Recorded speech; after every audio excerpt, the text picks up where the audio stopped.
Welcome back to Views on News. The IMF review mission headed by its mission chief Nathan Porter is in Pakistan to review the Pakistan's authorities' performance on the targets that was set in the $3 billion standby arrangement that was reached between Pakistani authorities and the IMF in July. And now IMF review mission chief Mr. Nathan Porter has appreciated government's commitment in meeting the first quarter targets and has also commended government's efforts taken in some critical areas. Also, we have seen quite a positive tone coming from the Pakistani authorities, including the caretaker Prime Minister, Mr. Anwarul Haqqaq. What's more required in the coming days in order to further go for the economic stabilization? For that, we are honored to have been joined in the studio by Mr. Faad Waheed. He's Senior Vice President, Islamabad Chamber of Commerce and Industry. Mr. Faad, thank you very much for time.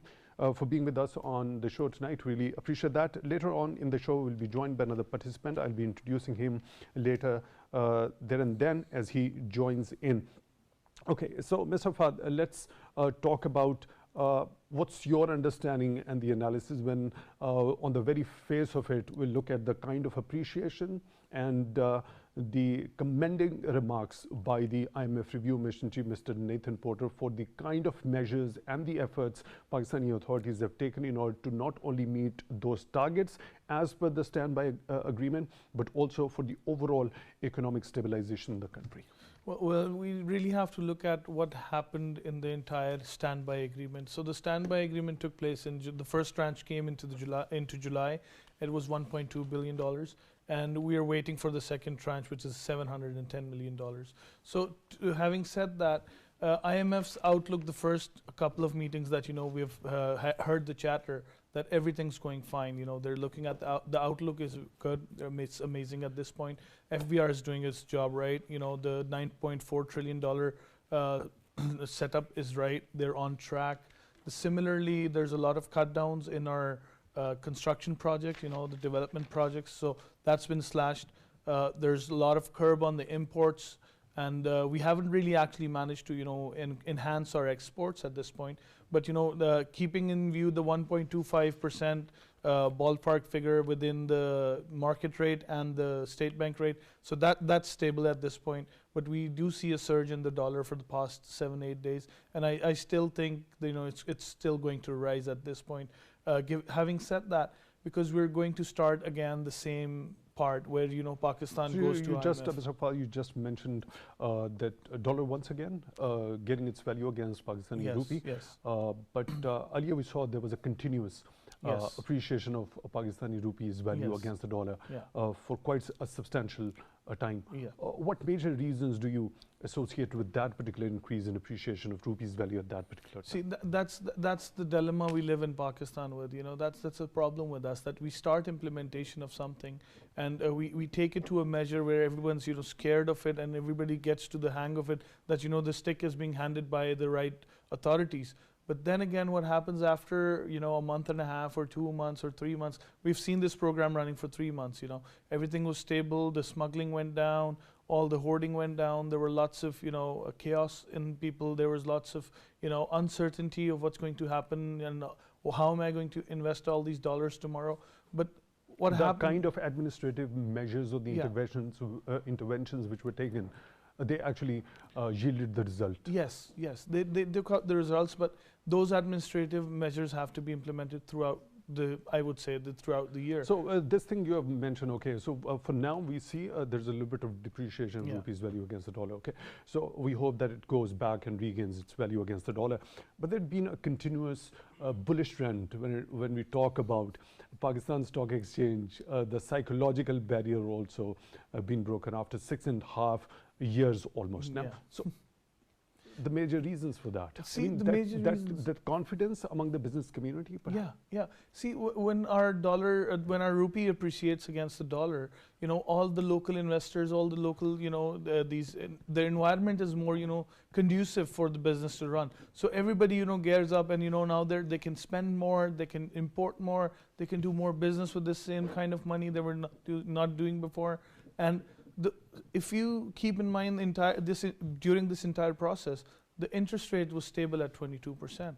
And it's still stable today at 22%, whereas the dollar is increasing. But I think this has been the move where the local circular debt, the internal debt that Pakistan, because 60% of our funding comes from the inside sources. So this is going to take toll on Pakistan. This is going to this is taking the toll on the debts, and that is why the bullish environment that was available, or I would say that was being seen from far away, wasn't really it was just a bubble at that point. Now that the dollar is now going out of control a little bit, I still believe and I still think it's going to be the same, and it's going to pursue the same course of action where it's going to touch the 300s. No, the bullish trend, doesn't it continue today? There was also an increase of around 750 points, if I'm correct with the figure. Yes, that continues, right? That continues. So that's because of perhaps that confidence that has been regained by the... Yes, that's a confidence we've gained by the appreciation of our rupee. And that's where the game rightly plays, because we are an import-dependent country. We have to understand that. And everything and every kind of investment we bring in or we do in the country is linked to the dollar itself. So when there's appreciation with the dollar investment within Pakistan, it starts appreciating. But when we see the external factors coming in, now that we are in the IMF trend, and from the 2nd of November, since this all jiggle has started, that's because when the IMF team has come into Pakistan and the meetings have started. So everybody's now, in the catch of, they're taking this time out to catch the breath of that, that depreciation of 30 rupees they took in the last 3 months. So this is all where the dollar is now flowing back into the system. So when we talk about that investor confidence and that positivity that we saw as the PSX had the bullish trend that prevailed at that very particular time. Of course, the administrative actions, particularly that crackdown against the dollar hoarding and smuggling. Also, what about the new initiatives which have been launched that cater to the major areas in which investments are sought by Pakistan, which perhaps in future would definitely go for enhancing the export volume also? That come under the ambit of SIFC, including agriculture. We have seen record yields also when it comes to cotton, wheat, and rice crop as well. So what about that particular initiative?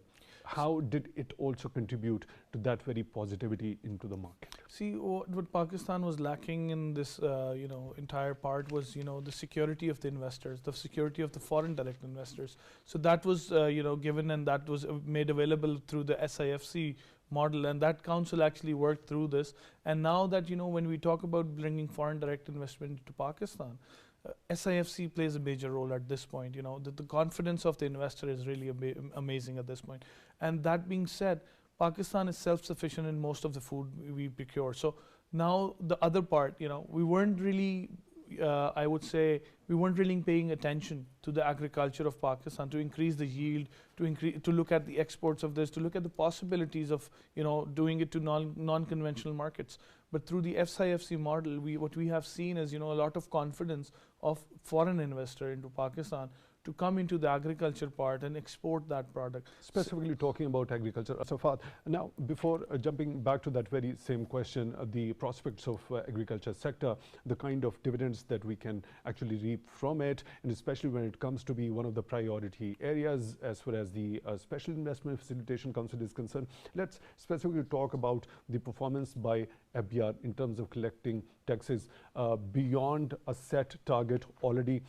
What sort of an impact do you think it's going to have in the negotiations? Because as we know, one of the major conditions in that standby agreement was related to taxes. See, this is the most important thing any economy can handle. If the revenue agency, the revenue collection agency is actually, hitting the marks or going beyond that mark, it's really a positive sign.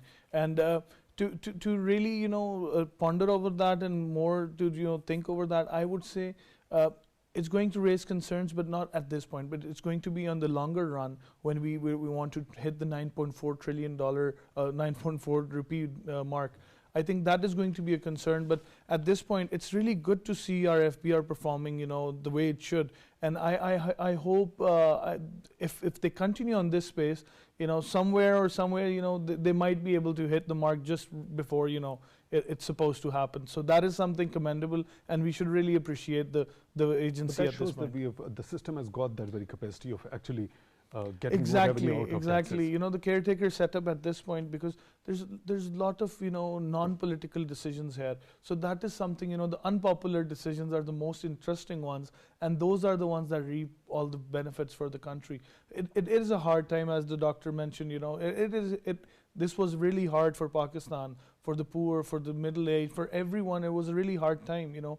But this is where we have to go. This is the right direction, and I think the authorities are doing the right This is job where at this from point. the things are going to be streamlined for future. Hopefully, Okay, so hopefully. let's talk about agriculture. This time around, we had the record yields when it comes to wheat, cotton, as well as rice. So agriculture happens to be the first and the foremost priority area when it comes to SIFC. Also, during the previous government, we saw a Green Pakistan initiative being launched with the authorities at that time saying there is going to be a second revolution as far as agriculture is concerned. What are the prospects? How big an impetus do you think under SIFC this agriculture sector is going to have, and what sort of dividends we might be getting out of it? See, at this point, we have really, you know, it's striking the gold mine at this point. If Pakistan goes through this transition period of actually going through the entire agriculture cycle, even just once, you know, we'll be able to find out what kind of benefits and what kind of dividends can we reap through these new investments, the new agriculture green initiatives. See, we haven't really explored this in Pakistan before, so that is something new, and that is the most important part we need to, you know, rely on. Since we already have the bumper crops of cotton and rice, if you understand right, the Central Asian regions today, they are in expectation of getting rice from Pakistan. Even the East Asian countries, they want rice from Pakistan at this point, because their agriculture did not perform this well this year. So that shows, and that gives us these signs, you know, the climatic change is already in place. So this gives us signs, you know, that is, the world is going to start looking at Pakistan for agriculture. And with this model in place, the SIFC in place, with the security of the investor in place, I really understand, and I really think, you know, this is the time when Pakistan really needs to shape it up, and we need to work together and bring it back. Mr. Faad, Senior Vice President at Islamabad Chamber of Commerce and Industry, thank you very much for being with us on the show tonight. Really appreciate that.